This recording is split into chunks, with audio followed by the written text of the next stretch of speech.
Good morning and welcome to the Sports Desk live on Comcast 26, also streamed on Facebook. I'm your host, Ed Nunez, along with producer Jay Pohl. Our special guest today is Academy baseball coach Chris Alexander. Chargers walking off St. Pius Saturday. Devin Johnson's three-run benches clearing double gives the Academy an 8-7 victory in the 3A baseball championship. Coach Alexander, thanks so much for joining us. Thank you. Thanks for having me. Coach, you've been around baseball a long time, a long time. You're 40 years old. You got some great baseball background, and I got to say, I did the PA for that game, and I got to say that's one of the best games I ever saw. St. Pius scores three in the. We're going to go to some highlights here in a second. St. Pius scores three at the top of the seventh, and this is an old school rivalry, Coach. Right, it goes back years. You were Go an back assistant. forever. Yeah. Yeah, you were an assistant at Pius, and then you came to Academy, and I told you that's akin to the Hatfields and McCoys, right? But It you've got is. some good relationships. Talk to us a little bit about. We're going to go to the highlights here in a second, but talk to us a little bit about your feeling when Pius gets three at the top of the seventh inning. Well, it's never a good feeling, when you blow up. I think we had a 2-run lead, a 4-2 game, and we blew our lead and got down by three. So that's never a good feeling. But my guys have a lot of heart, and they were determined. And on that day they weren't going to lose. We had some great at bats. Three singles in a row to start the inning off. And once you get to the time run to the plate, you feel we got a chance. And luckily it worked out well for us. You mentioned that, and pitching was a big thing. I had talked to Ed Gato, who's Alex Gato's dad, your third baseman and your pitcher, and he said he wasn't sure about the pitching near the end of the year. You kind of running out. So was Pius. So both teams in the same predicament, right? Academy's got the infield drawn in at the top of the seventh, drawn in infield, right? Pius scores three. Same situation for Pius in the bottom of the seventh. You get runners on with nobody out, and Devin Johnson clears the bases. And just an incredible moment. It really was. But talk to us a little bit about the pitching. Again, Alex Gato had thrown a lot. Henry Mitchell had thrown a lot. Talk to us a little bit about the depleted bullpen and what you had to do to hang on and win that game. Yeah, anytime you're lucky enough to be in a state championship final, you're going to be low on pitching. Pius was in the same spot we were. Cornelius had thrown on Tuesday and come back. And, we had started Ryan Pullen on Tuesday. He could pitch, but that's short rest, and he also catches for us. So he pitched the complete game, 7 innings on Tuesday, and then caught 7 innings on Thursday, and then he caught the first 5 innings of the championship game. So he's pretty tired. Alex Gato threw against Miyamura for us, threw 5 innings, did awesome, and then Henry Mitchell closed that game.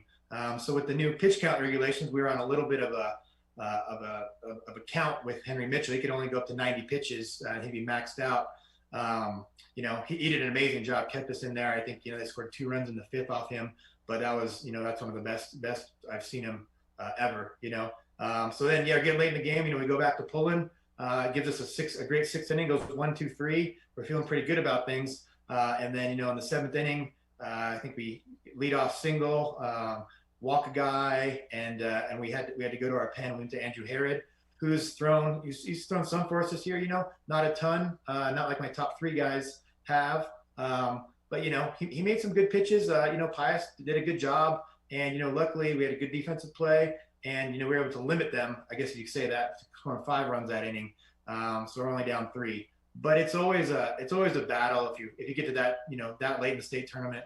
Everyone's on fumes. It's just it's tough to win tournaments like that. During the season we're generally playing 2 games a week, in districts, so it's pretty easy. Our rotation's pretty easy, but it definitely stresses the pitching staff when you play that many games in a short amount of time.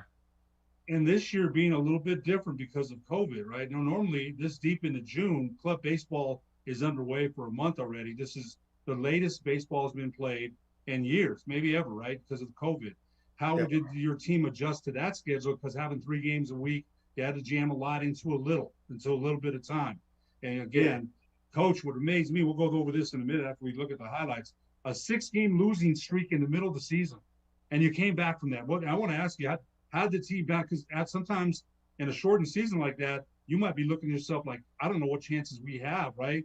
And, man, you reeled off 13 in a row and won the state title. And we'll talk about how you did that in a minute. But talk about the adjustment and having to play so many games. And pitching only three guys, maybe four, right? Yeah. And they're eating up innings, and you had to adjust, do a lot of adjustments. And even in that last inning, you hung on. You hung on. Talk about how it was to do that with all those games jammed into such a short time. Well, it's always tough, especially at a school like Academy. We have probably 20 freshmen and older baseball players in our whole program, and then we generally bring up some eighth graders to play JV to kind of fill out that team.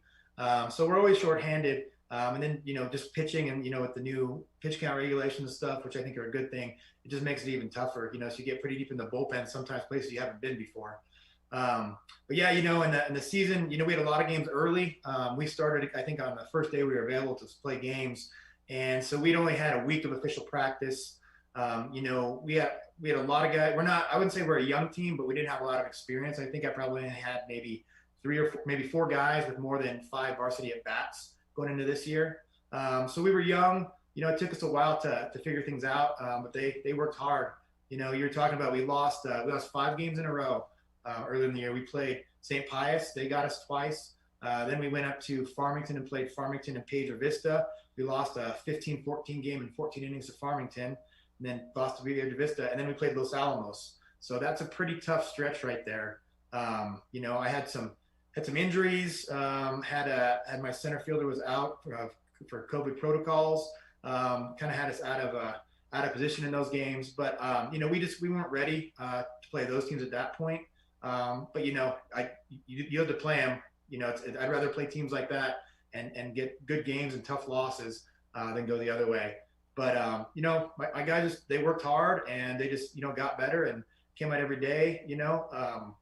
And it was tough with club ball. We had there's obviously some conflicts this year, but we got through it. Next year will be different. We should be back on the same schedule.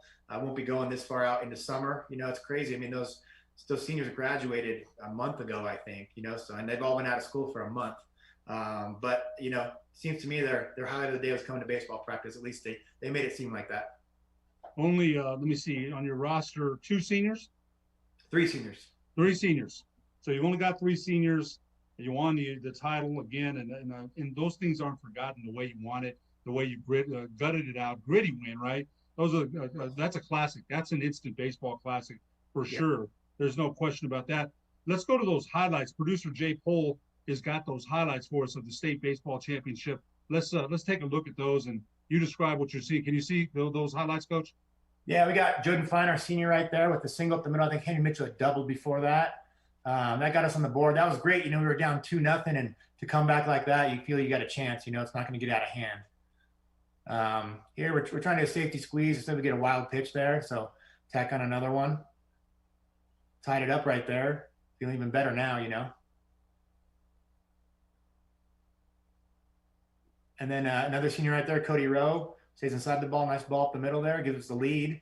Now you're feeling really good, in the ball game for sure, Now we're just hoping we can keep that lead. Ryan Pullen, senior right there. Nestles that one into right field. Little insurance there in the 6th, I think it was. 2-run lead. You'd like to be in that spot going into the 7th inning. Right. Okay, here's we're down. Dominic Baca singles right there, makes it 7-5, and then we got the tying run on first base, and we got the heart of the order up. I got Henry Mitchell, Jordan Fine, and then Devin Johnson, which are the guys. And here's the one right here. Smoke that ball. As soon as he hit it, I knew he had it. There's no way no one's cutting that ball off in the gap like that. I think that was just picking up the ball right there, and he scores easily. And that was pretty awesome, pretty amazing. Just how I drew it up. So walked him off. I think I'll tell you what. There were some plays in that game, and I was in the PA booth. I think one of your second basemen had a catch out there in medium right field with his back to the infield. Yeah, Jordan Fine, the first baseman. Yeah, it was an amazing catch. There's a high pop up down towards the line in right field, and no one was going to get there except for him. And he's running straight out his back to home plate and made a great play, great diving play. And then Devin Johnson in that 7th inning made a diving play in left field. There's a sac fly. They tagged up on it, but if we don't get that ball, we're even in a worse spot. And you don't know how it works out then. I'll tell you what, when Jordan Fine made that catch, I applauded loud in the press box. I did. I mean, that was a catch with his back to the infield. Well, in a game, again, coach, the game is a matter of inches like it is in football and basketball sometimes, right? Oh, So, yeah. yeah, I think there's amazing plays made. Suicide squeeze by St. Pius in the top half of their inning, right? They squeezed one in. Um, Coach, we're going to take a break, and when we come back, we'll talk more about the Chargers championship season on the sports desk after these messages.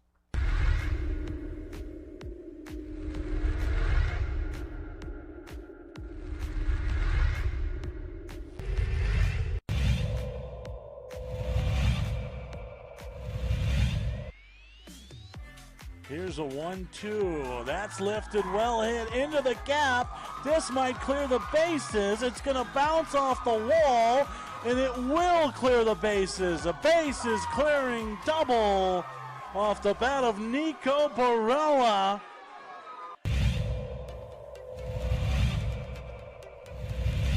Got the glove on it. Squeezes for a second. That's tapped on the ground. Might be academic. They'll flip it to first in time for the double play ball.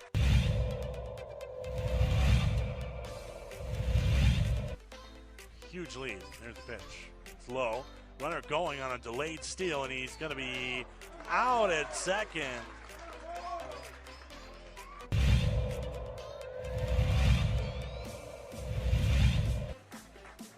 One-two. The runner moving. It's pulled down the line. This might be trouble, and it's a fair ball. Sandoval coming around. Coach Pineda going to send him to the plate. Here comes the tying run, and he scores. Sandoval. The throw gets away. Cooper will go to second base, and we're all tied at 6 as Sandoval scampers in.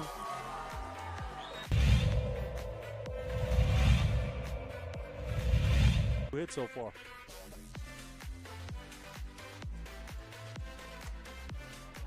That ball is driven deep to right center field, and it's gone. Second home run of the inning for the Cougars. They've got 5 runs in, and Cibola has come roaring back here at the top of the 3rd inning. 2-run home run for Jalen Montez.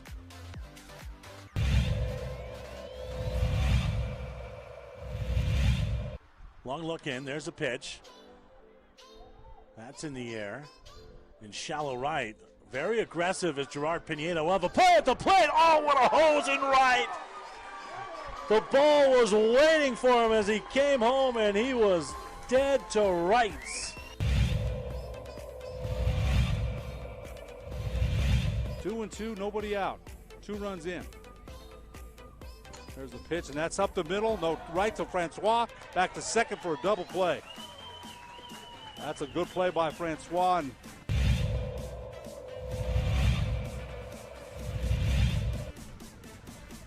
0-1 to Araceli Morales. There's the pitch. Morales swings, hits to Vela. What a catch by Vela in right field. Vela coming to her, running to her left and diving.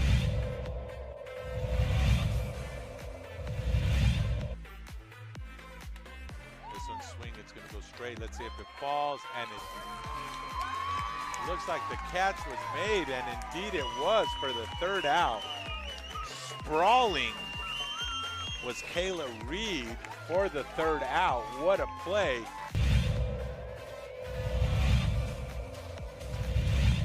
Garcia prepares, deals, and she swings it. This one looks ding dong doink. Yabba dabba doo. Grand slam by Mia Flores.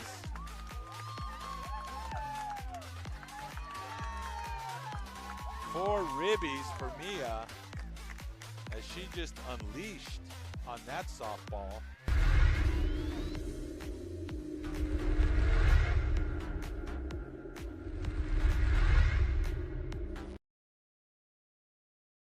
Back to the Sports Desk live on Comcast Channel 26, also streamed on Facebook. I'm your host, Ed Nunez, along with producer Jason Pohl. Our special guest today is Academy baseball coach Chris Alexander. 3A state champions. They walked St. Pius off on Saturday, 8-7. And coach, we mentioned the thrill of victory, right? And Jim McKay used to say that, the thrill of victory, the agony of defeat. And I used to officiate high school basketball, and there was games that I would officiate, and I feel so bad that someone had to lose, right? It's just the way of the game. And so St. Pius, they were the very, we had to bring them back in there to the outfield, and that's a tough game to lose. It really is. It's a great game to win, and someone's got to win, right? But it's one of those things, Coach, that in your career, and we're going to go over some of your highlights here. You played at the academy, and you won 2 state championships there from '97 to '99. You started at the University of New Mexico playing for former coach Rich Alday, who passed away recently. Rich Alday, what a great guy, right? You played for Coach Alday. Awesome. Yeah, great guy, great program. Coach Birmingham just retiring, and what an outstanding man he is. You had the all-time single-season home run record there. Talk to us about that, because there's been some really good players, and you still hold that record. Tell us what that record, how many home runs it was. Tell us a little bit about that. So I had 25 home runs, which was a record. I beat Aaron Sisk by only 1 home run. I think I hit it on we had 2 games left in the season, the one that got the record. But it's I'm glad to still have it. There's been some great players go through there, and after a couple guys graduated in the past, I'm like, I think I got it now. If those guys can't do it, I don't know if they're gonna have a guy who can do it. So that was just that was an amazing season. My last 2 years there. Baseball was a lot of fun. Before that it was always tough, but something happened. I kind of figured stuff out, and it was just man, you couldn't wait to go, and couldn't wait to get up in games, and couldn't wait to play. It was a great time.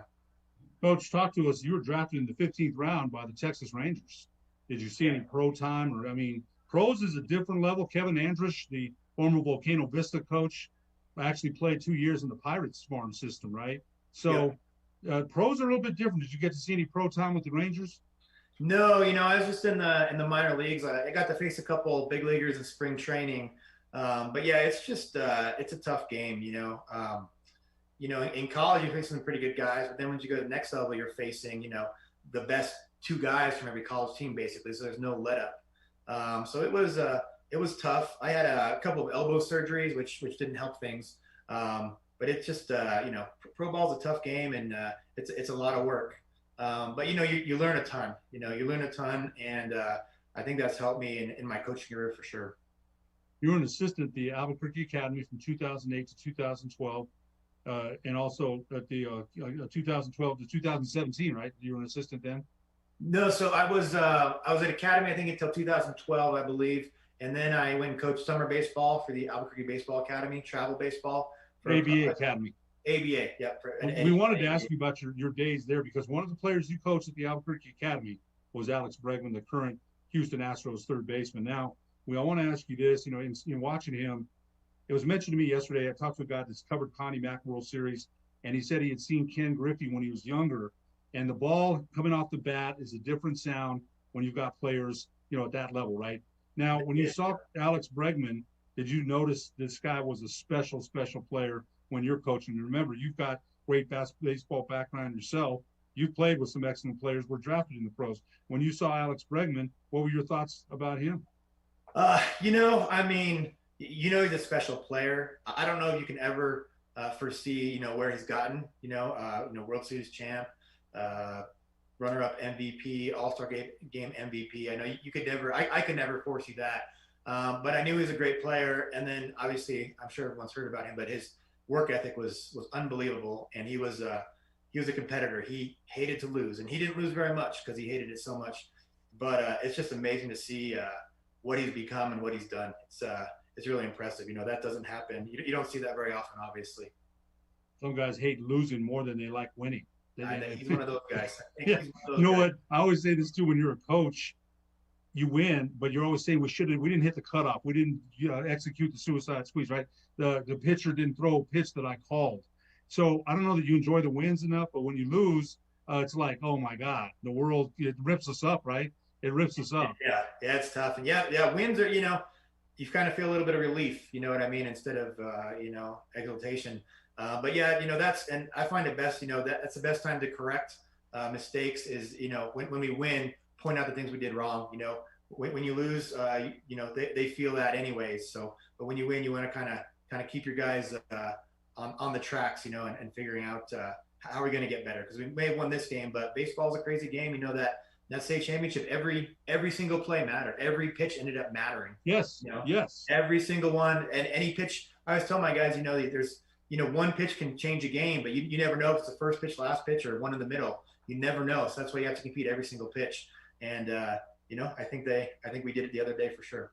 It was crazy. You're right. Every single play. That's what made that game so suspenseful, right? High drama, man. There was some high drama for sure.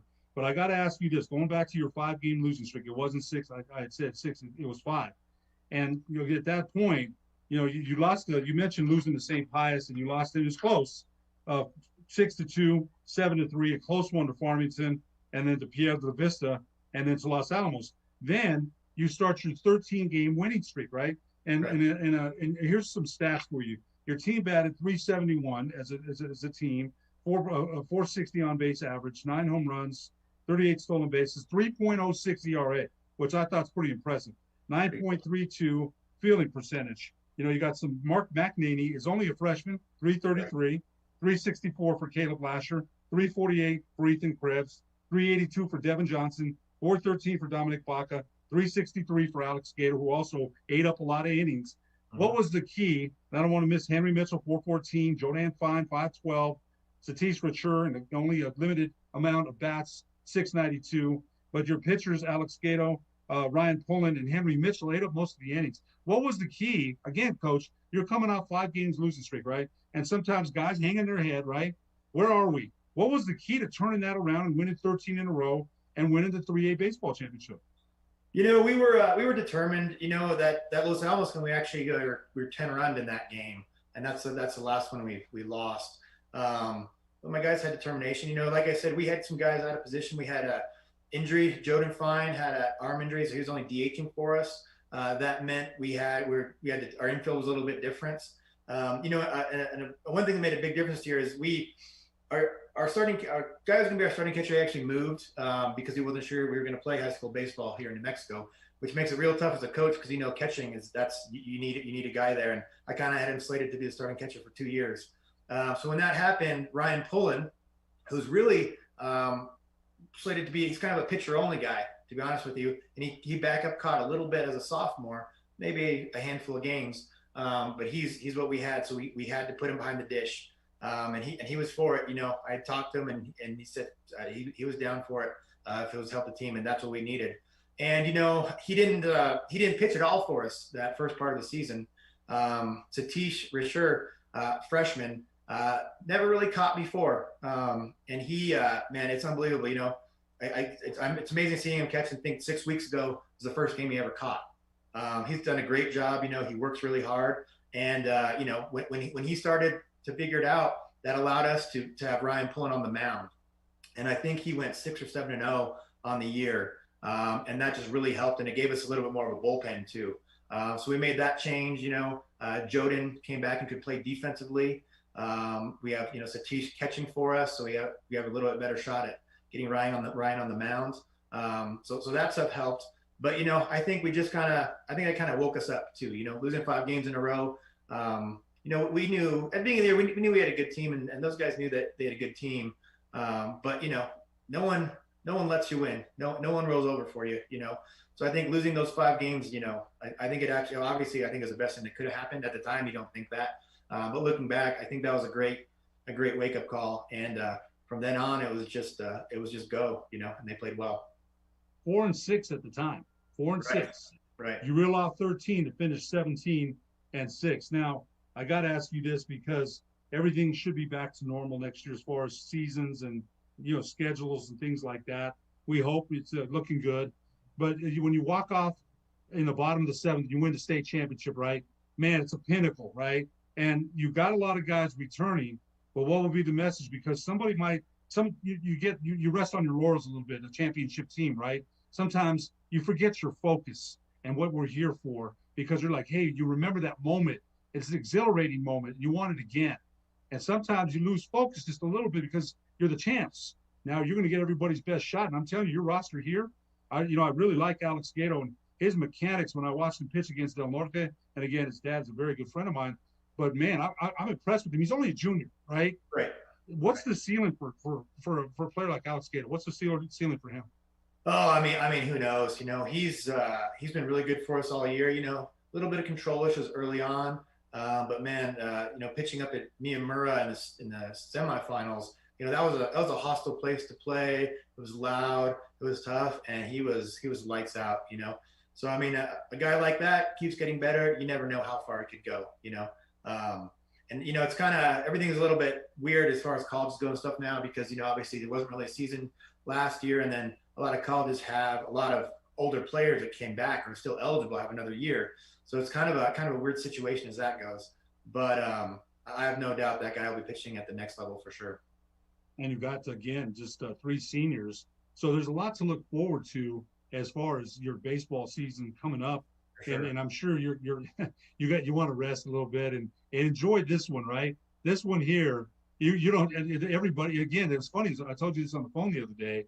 A late arriving crowd. We were looking. I was up in the press box, and I'm like, "Hey, where is everybody?" Because Pius Academy, back in the day, for anything, packs them in, right? All of a sudden, 5 minutes before the game, it's like they just came out of nowhere. They just came. You had a full stands for that. Really great crowd, and I don't think again that might be one of the best championship baseball games we've ever seen, for sure. Yeah, that was incredible. You know, it was a great atmosphere. You know, you love to get that feeling, have your players get that feeling, so they can drive to get back there again. But yeah, you know, like you said, as soon as that game's over, for some reason you always start thinking about next year and where you're going to be. And you know, we're going to have a ton of seniors next year. We return a lot of juniors. You know, Henry Mitchell, he's one of the best players in the state, no doubt, on the mound and as a shortstop, and he's coming back for us. Alex Gato, you know, Ethan Krebs is back, our starting center fielder. He's been out there since as an eighth grader. He'll be a senior next year. You know, we've just got a Devin Johnson, just a junior, so he'll be back again next year. So we're coming back with a lot, and then you know we've got a couple of pretty good freshmen who will be a year older, and then we've got some younger players, some good players in the pipeline too. So yeah, it's tough. You know, you have to enjoy it, but start thinking about that right away. It's just kind of the way it works. You know, with Devin Johnson again, what a moment, a walk-off, right? A walk-off in the state championship, sort of like Natalia Chavez for Volcano Vista, hitting that half-court shot to win the championship. Those are moments, man, that they follow you the rest of your life. Everywhere you go, man, it's like, hey, I remember you, that name, right? So what a moment for you and your team. Coach Chris Alexander, Albuquerque Academy baseball coach, thank you so much for being our guest today on the Sports Desk. We really appreciate it. We wish you the best of luck next season. Thanks. Had fun. For producer Jason Pohl, I'm Ed Nunez. We'll be back in 2 weeks on the Sports Desk.